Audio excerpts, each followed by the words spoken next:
So I'm not into the US military, the largest military in the world that commits devastating war crimes and massive acts of violence, backs coups, and talks about it in Congress with their chests, whatever. Um, but being a kid raised in the US, I was exposed to the full host of military propaganda. And I wasn't always privy to the idea that maybe it's not the best for children to think being a soldier is cool or that the army defends our freedom. I watched plenty of war movies when I was a kid because, yeah, gunfights and they're all dramatic, like they're important. And that sometimes brought me to films that aren't quite supportive of the image of glorious battle. But the thing is, my child brain usually still found something to project badass heroism onto. Nowadays, I think a lot about the idea that any war movie is inherently pro-war. Fully automatic burrito. Who wants to hold it?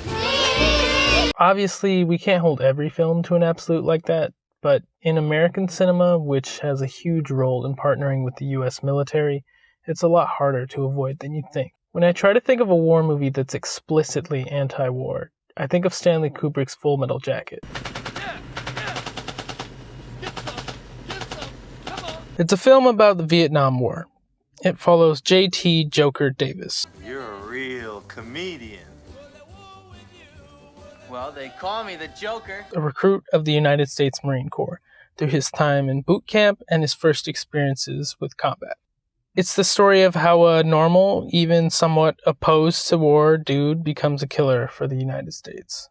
Filmed in England, free from the final script approval in exchange for resources that the US government provides for films about the military, Full Metal Jacket depicts one of the harshest, most in-depth boot camp stories set to film. Joker, a well-intentioned young man known for his sense of humor. Well, Pilgrim, only after ya eat the peanuts out of my shit. And his bunkmate, Private Pyle. I don't like the name Lawrence. Only faggots and sailors are called Lawrence. From now on, you're Gomer Pyle. Sir, yes, sir. Are painstakingly broken and subjected to the hyper-masculine, violent culture of the Marine Corps. Pyle, who struggles to adapt to military life, is driven to a mental breakdown. However, after his turn toward full-on Disturbed, he begins to excel in training, particularly marksmanship. This eventually culminates in Pyle murdering their drill sergeant and committing suicide in front of Joker. And yet, despite that horrific first act, when I first watched this movie as a child, I didn't find the latter half to reinforce the same sentiments. The second half of the film follows Joker in Hue, Vietnam, now a sergeant.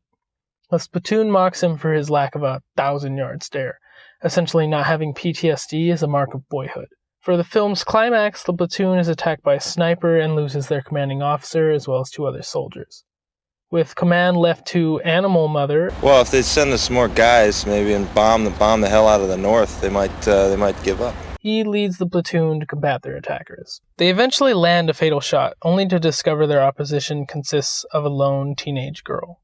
They determine to finish her off with a mercy killing as long as Joker is the one to pull the trigger, thus completing his introduction into the Marines. That film made me contemplate the reality of being in the Marines, the horror of military service, the utilization of men's bodies as objects of violence.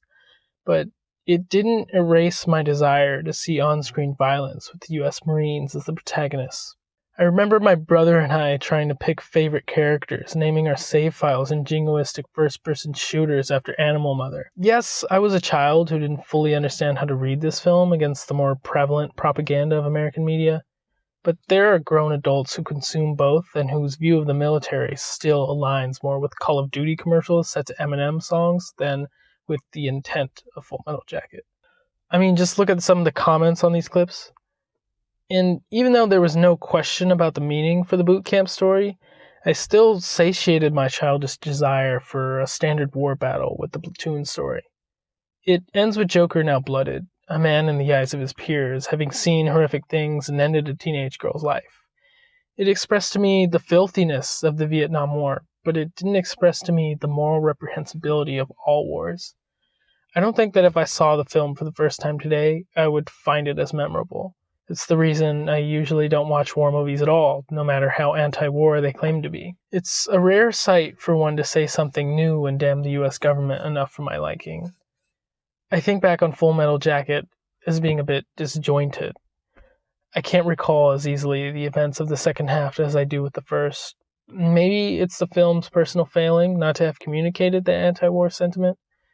Kubrick is already known today for achieving the direction he wanted by subjecting his cast to whatever obscene levels of cruelty he thought necessary. A sort of forced method acting that pretty much put a stop to Shelley Duvall's career in The Shining.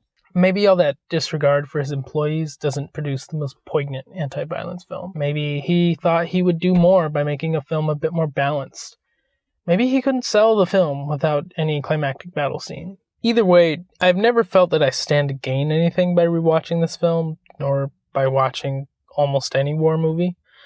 I don't enjoy the war epic as a hallmark of a legendary director's career. War is not an epic cool arena. There's nothing glamorous about this kind of violence, and certainly not participating in it as a dog of the United States while they carpet bomb civilians.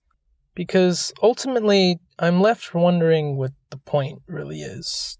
That war is rough and there's a great cost. But doesn't that point get muddled when it has to end with a group of soldiers overcoming an obstacle?